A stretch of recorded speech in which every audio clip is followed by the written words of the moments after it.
It's been nearly a year since kids have been able to get inside to see their parents. And for Keith O'Dean and his father, Bruce, getting inside sure beats a view from the window. Lots of squirrels and the woodpeckers. When I was here back in October, this is what nursing home visits look like for father and son. How are things going on the inside? Have there been any changes recently with COVID? 5 months later, COVID restrictions are beginning to loosen up. And now that Bruce has received both doses of the COVID vaccine, he can finally be together with his son in the same room. Kind of bringing back memories from childhood. During their family visit, masks are still required.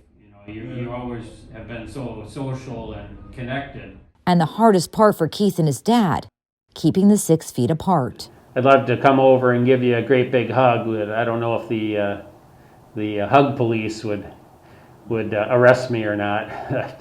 Keith is hopeful that will soon change, since he's scheduled to receive his second dose of the vaccine. Hopefully sometime very soon we can have a visit in here where we don't have to worry about those things anymore. Even though a meeting like this is far from ideal. I want to give a little bit of that. I want to give a little bit of the personal touch back to his life. So Keith knows it's one step closer to the day he can finally give his dad that long-awaited hug. Maybe someday soon. In Black River Falls, Marti Glaser, Spectrum News. Who's eating their green beans today? It's lunchtime at the Academy of Little Vikings in Mount Horeb. Oh, you're going to eat them down there, Morgan, huh? Kids here have one thing on their mind and a lot more on their faces. This is our delightful ducks room. Under her mask, daycare owner Brenda Fritz puts on a brave face for the more than 100 children she considers her kids.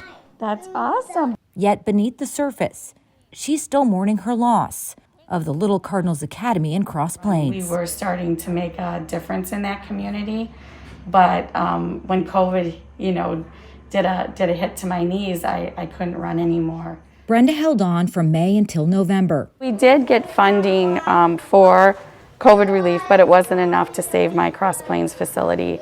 It came too late. And for Brenda, it's even painful to talk about because she feels she failed the children, the community, and herself. It was many days of realizing that it financially and from a business standpoint needed to be done, but it's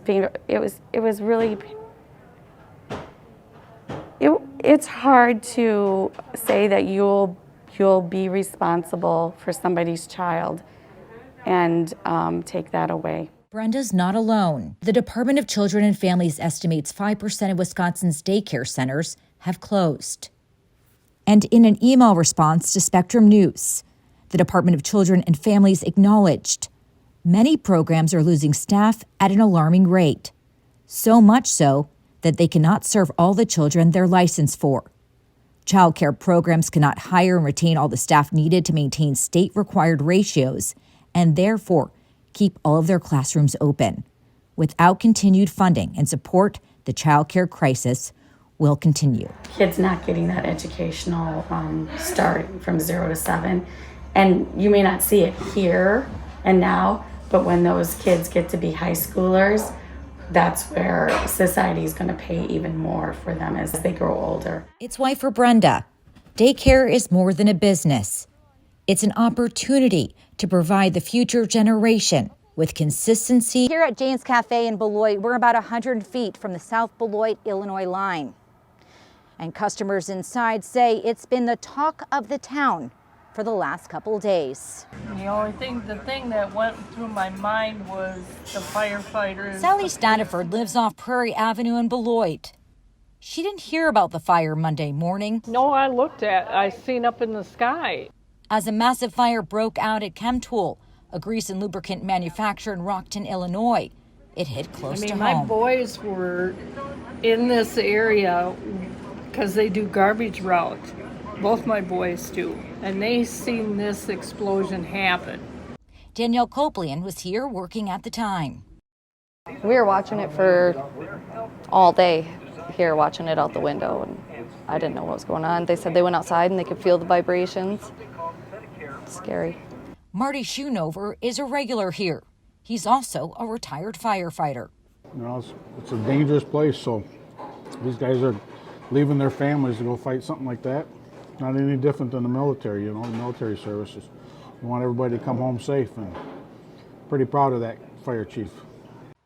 The City of Beloit Fire Department was one of more than a dozen Wisconsin crews that responded on Monday. Today, last word that we had gotten, Illinois Mavis is mainly handling a lot of the mutual aid now. You know, the Wisconsin companies, engine companies and all the ladder companies and stuff have been returned back to their cities yesterday. Meanwhile, back at Jane's Cafe. And churches and communities in general are going to support their firefighters because a lot of them are volunteers. Customers here are proud to be part of this small town where everybody's willing to lend a helping hand. In Beloit, Marti Glaser, Spectrum News. It's been a rough year for seniors here in Eau Claire. At our house, they've been stuck inside. So instead, thanks to their new project, the rest of the country and the world came to them. Just think, 1916. Just think. You can't wrap your head around it. That's 5 years before 99-year-old Helen J. was born. It really is something. Postcards are like old-fashioned social media. Isn't that? That's quite a picture, too. Without even leaving their home, See Santa in the corner? seniors in Our House Senior Living in Eau Claire are reaching people across the globe. The Bears of Alaska and Reno, it just highlights the state. And Maya Will is the residence director. It's phenomenal seeing the outreach from everyone in all these different states. After seeing how the postcard project took off at one of their other facilities, Maya decided to start her own project here. We made a simple post on Facebook and it got shared hundreds of times. It's just a spark of joy seeing them happy and seeing them reminisce. You got married in Las Vegas? Oh, cool. And since launching the project in May, they've received every state besides one. They're saying that we need postcards from Blake Shelton in Oklahoma. He's our one state that's left. And as the seniors here wait for their postcard from Blake Shelton. Yeah, it's from the North Pole. Remember 99-year-old Helen J? She sums up Look at that. what being connected means. That really is something. In Eau Claire, Marti Glaser, Spectrum. Vietnam veteran Dennis Schwab has waited over a year for this moment. I'm happy finally getting back here. And he's not alone. It's the world. Oh, I'm so glad it's open. Because for these veterans, this wood shop inside the Wilson Senior Center in Milwaukee isn't just any place. This is a God-given gift. It takes your mind off all your problems, camaraderie. With the exception of This COVID, is the one I just finished today. Don Koss has been coming here for 24 years straight. Yeah, I miss this place. I need this place. It's hand carved. It's an extension of Robert D'Addario, too. I wake up and look forward to come here. So you can only imagine how difficult it's been for them with the senior center closed. I don't know if you want to say you become very depressed, but you know, it's such a lonely thing. Come here, you can talk about anything and everything with the people. People like Dennis, whose level of resilience is He's inspiring. one of my favorite people. Been kind of locked up doing nothing at home but taking care of my health issues and wishing I was back here. Back here, making cribbage boards and keeping his mind off his battle with recurrent cancer. It's something to do.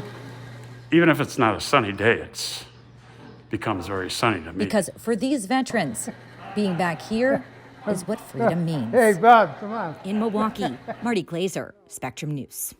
By day, he's maintaining Waukesha's roadways. And by night, he's comforting lives. From the start, Terry Rutledge has been Waukesha, Wisconsin through and through. 43 years. Right fresh out of high school. That's how long he's been a Waukesha County patrol worker, cutting grass in the summer and plowing snow in the winter. We do hand patching and tree control and and just about everything in between. Whatever needs to be done. 5 days a Start week. at 6 a.m., we get off at 4 p.m. But Terry's service to the Waukesha community doesn't end We're there. on call from 6 p.m. to midnight, Monday through Friday, and Saturday and Sunday, 6 a.m. to midnight. Terry's one of 8 newly trained, let's call them superheroes. They're a team of women and men with a calling to serve. To be able to go out and help somebody at their when they're at their lowest, and just to raise them up. And I would hope that if I was in that situation, somebody would also do that for my family.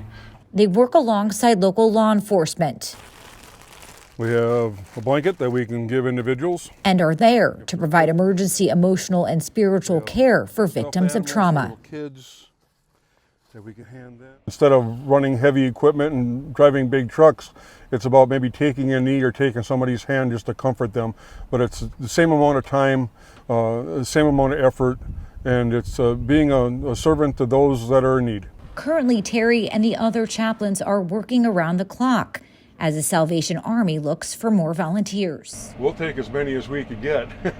More hands make the work light. And more hands like Terry's. Feel called to being a chaplain. It's not about being a pastor. Means more help lifting this community up when it's needed Proud to wear most. that shirt. You bet. In Waukesha, Marti Glaser, Spectrum News.